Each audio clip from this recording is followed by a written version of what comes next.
Ola, one of the leading manufacturers of electric scooters in India, has recalled 1441 EV scooters, and Okinawa, another famous EV brand, has recalled 3215 EV scooters. Why? What is the reason?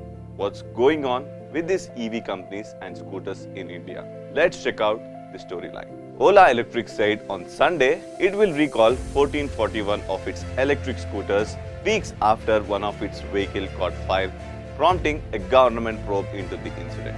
Scooters involving Indian startups Okinawa and Pure EV have also been involved in fires, in what some say could be an early setback for an nascent sector that is key to Prime Minister Narendra Modi's carbon reduction and climate goals. India launched an investigation into the fires last month and formed a committee of experts to make recommendations on remedial steps. Okinawa recalled 3,215 vehicles this month. We will be conducting a detailed diagnostics and health check of the scooters in a specific batch and therefore are issuing a voluntary recall of 1441 vehicles, Ola Electric said in a statement on Sunday. India wants electric scooters and motorbikes to make up 80% of total two-wheeler sales by 2030 compared with about 2% today, and Modi's administration is offering companies billions of dollars in incentives to make EVs locally.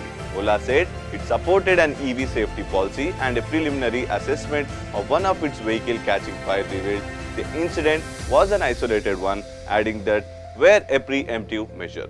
So that's the story in recalling the vehicles.